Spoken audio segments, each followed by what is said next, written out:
The key clicked. After 10 years, their restaurant was mine. Across the street, the old Moretti's sign sagged. Cracked paint, dead windows. The empire that mocked me out of the family was rotting where it stood. I stepped inside. No chandeliers. No wine racks. Just bare floors and breathless potential. Outside, a man climbed down from the ladder, leaving behind a fresh nameplate. Verdura, by Clara Moretti. The name they tried to strip from me now gleamed in steel. I could still hear my father's voice like a curse burned into the walls. "This place is in your blood, Clara, but you're not ready." They said I'd fail. I bought their failure instead. This isn't revenge, it's reclamation. This building raised me, but it also erased me. And now, I'm rewriting every recipe they refused to taste. Welcome to Verdura. Let's begin. I was born into marinara and meatballs. The Moretti name meant something in Southern California. 3 generations of old-school Italian cooking. Starched tablecloths, waiters in vests. Veal ossobuco so tender it made grown men cry. Our family restaurant didn't just serve food, it served pride, reputation, legacy, and I was supposed to inherit that. The youngest of 4, I was the quiet one. While my brothers learned to roll fresh pasta and shout orders across the kitchen, I read cookbooks under the prep table. I loved food, but not like them. I didn't want to replicate Nono's recipes. I wanted to reinvent them. So when I announced I was going to culinary school instead of apprenticing in our kitchen, my father laughed in my face. "You want to pay to learn what you could get in the back kitchen for free?" But the real war started the year I went vegetarian. I came home, one Sunday with a pan of vegan lasagna, cashew ricotta, house-made noodles, roasted vegetables layered just right. I set it on the table, proud, excited. It sat there untouched like a disease. My mother wouldn't make eye contact. My sister-in-law moved the salad bowl closer like it might be safer.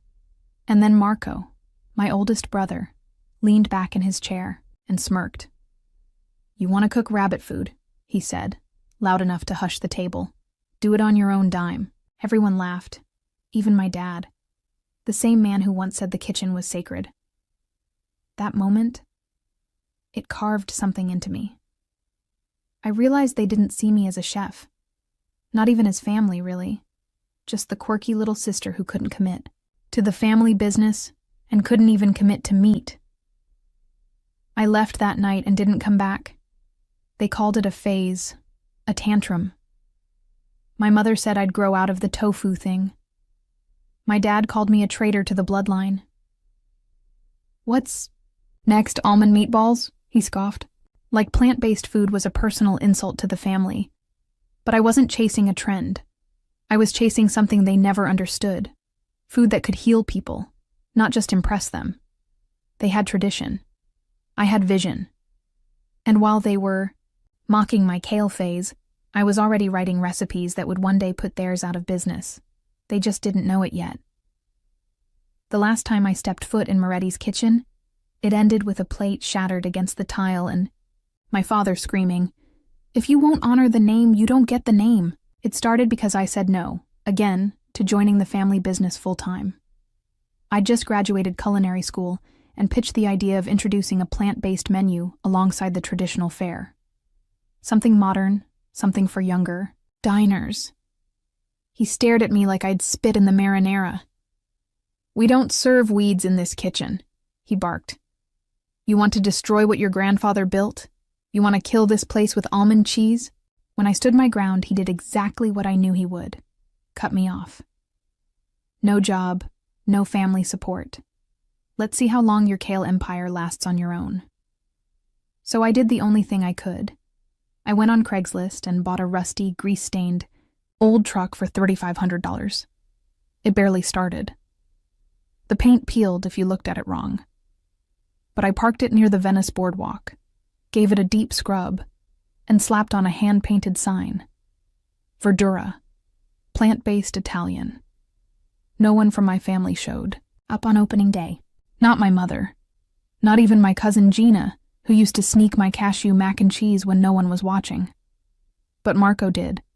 He pulled up in his slick SUV, stepped out in his tailored blazer, and started taking pictures on his phone. Seriously? He laughed, snapping shots from every humiliating angle. This is it? This is where the Moretti bloodline ends, with overpriced tofu on wheels? I kept my back to him, stirred my lentil bolognese, focused on the one customer reading the chalkboard menu like it mattered. Marco leaned closer. Dad was right. You're a joke. Then he drove off, tires squealing like punctuation. I didn't cry. Not that day. I just gripped the edge of the hot plate and reminded myself that I'd rather be a joke with a dream than royalty in a crumbling empire. That night, I served 6 customers. Day 2, 10. By the end of the week, a local vegan blogger posted a rave about my jackfruit parm. I printed it out, taped it to the inside of the truck, right next to the inspection permit and my culinary diploma. The Moretti name might have been stripped from me, but Verdura, that was mine. And it was just getting started. The first year nearly broke me. The truck overheated twice in 1 week. I burned an entire batch of eggplant meatballs during a freak power outage. I once cried in a grocery store parking lot because I couldn't afford bulk cashews. Some nights, I sold nothing. Just stood there watching beach tourists walk past without a glance. But I kept showing up. I tweaked recipes, shifted locations, passed out samples to anyone who'd take one. Little by little, things changed. A yoga instructor started bringing her whole class after sunrise sessions. A vegan bodybuilder posted my beet ravioli on Instagram. Then a tech startup bro ordered my mushroom marsala and offered to cater his investor brunch. I said yes. By year 3, Verdura had 2 trucks, then 3. Still no press releases, no bragging. I stayed under the radar, especially when I parked 2 blocks from Moretti's. Meanwhile, their tables sat emptier each month. I'd peek through their windows sometimes. Same white tablecloths, same veal-heavy menu, same dusty specials board from 1998. My siblings blamed inflation. My father blamed avocado toast and oat milk lattes. Blamed me. Once, I passed by and saw a sign taped to their window. Temporarily closed. Plumbing issues. But it wasn't plumbing. 2 nights later, I watched the 6 o'clock news as the local health inspector gave Moretti's a C grade. Expired. Meat. Dirty fryers. Black mold under the prep sink. I didn't cheer. I opened my email, saw the PDF I'd been waiting for. Verdura franchising license. Approved. 2 documents. 1 old world collapsing. 1 new vision expanding. I sat in my tiny apartment, staring at both screens side by side. And I realized something. I never needed their approval. I'd outgrown it, outcooked it, outlasted it. They stayed still. I evolved. They clung to the way it's always been. I built something they didn't even have the language to describe. Later that month, a local magazine ran a feature. 10 women changing the face of California cuisine. I was on the cover. No Moretti's in sight. And yet, I still hadn't told them. Not about the awards. Not the 3 trucks. Not the early talks with investors. Not even that Verdura had quietly bought out 2 locations their suppliers used to depend on. I didn't need to say anything. Success speaks louder when it's silent. And I had a feeling. It was about to start screaming. It finally happened. After 3 years of shaky Yelp reviews, slipping foot traffic, and failed attempts to modernize by offering gluten-free pasta no one asked for, Moretti's Ristorante closed its doors. Debt. Health code violations. A doomed attempt to open a second location in Palm Springs that never made it past the soft launch. The expansion drained what little they had left. The final blow? Their landlord listed the original building for foreclosure. What they didn't know was that the buyer, on paper, was Lenticia Group LLC. And what they really didn't know?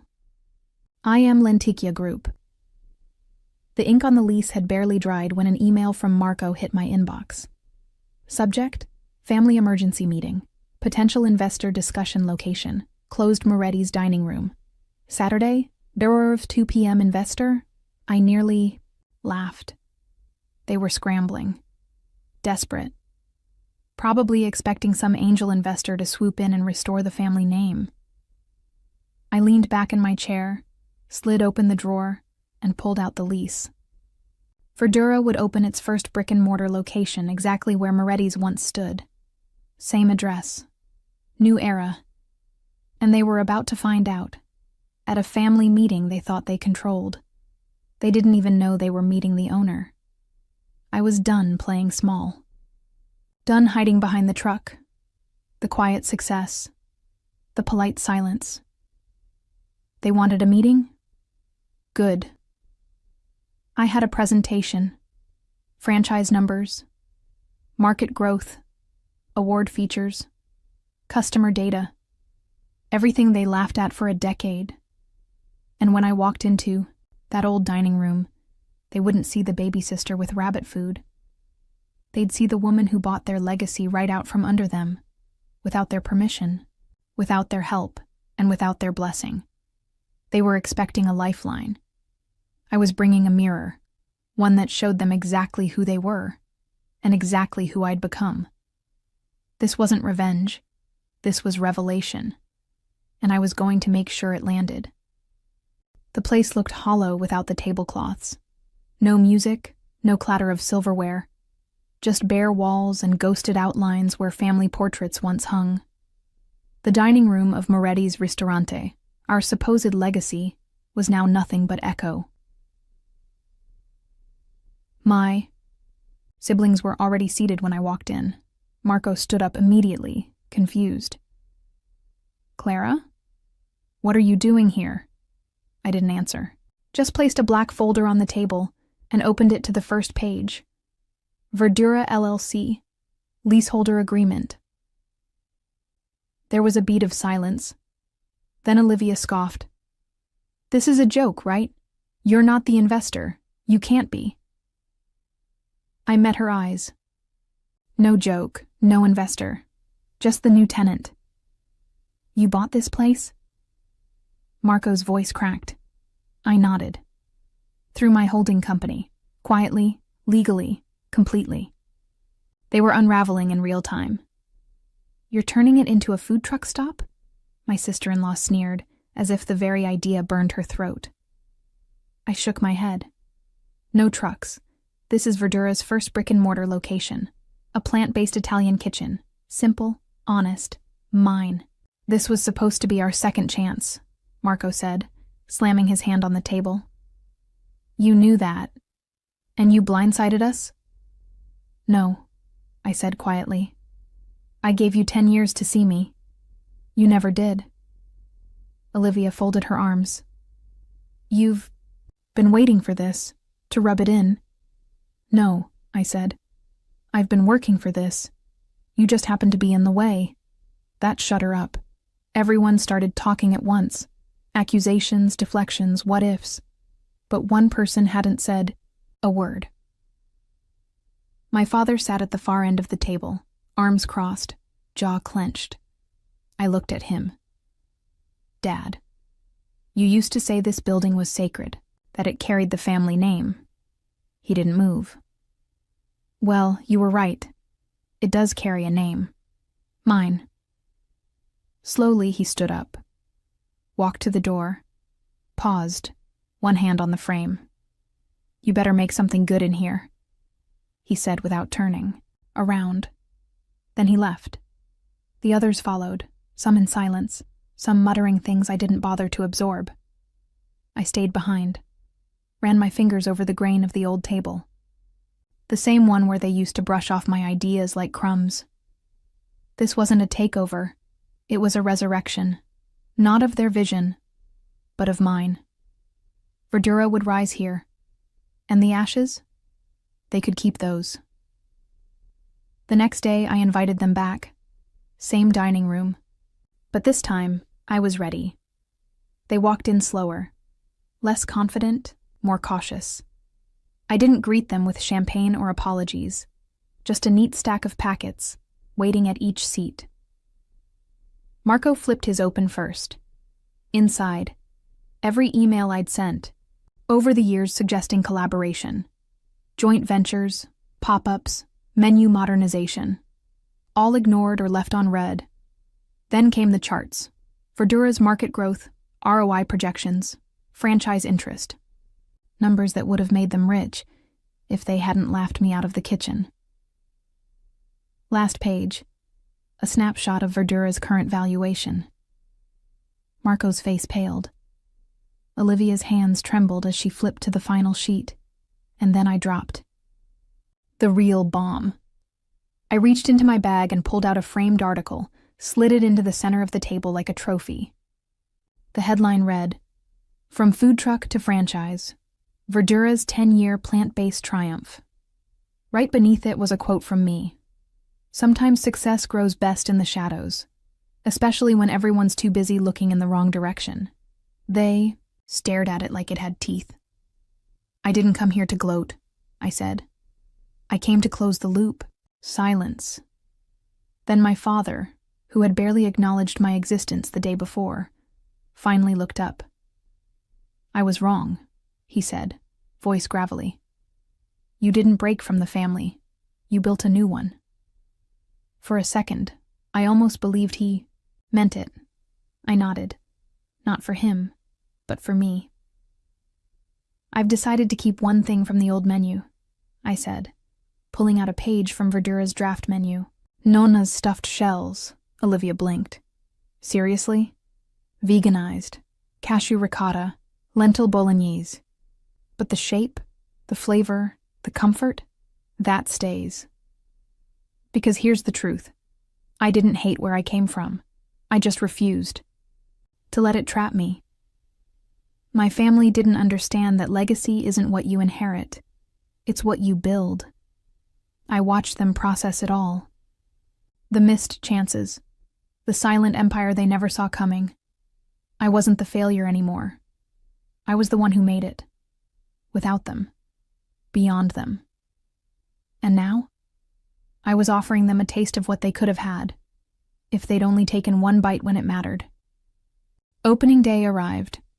I stood outside the new Verdura location as a line snaked around the block.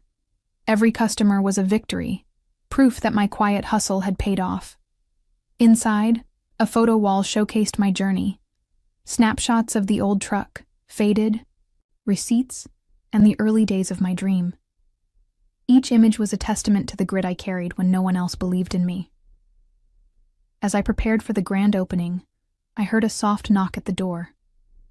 It was my mother. She didn't speak a word. She simply handed me a small note. I unfolded it and read, "Your nonna would be proud." In that moment, my heart softened. There was no grand apology or celebration of old grudges, just a silent acknowledgement that I had finally made it on my own terms. I accepted the note as both a peace offering and a benediction, a reminder that sometimes success mends what was once broken.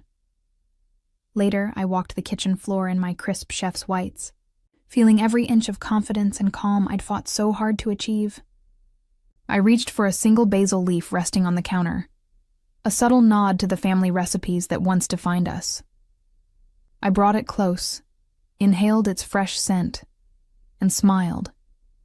This time, the recipe was mine. I wasn't just cooking. I was rewriting our legacy. One plate, one dream at a time.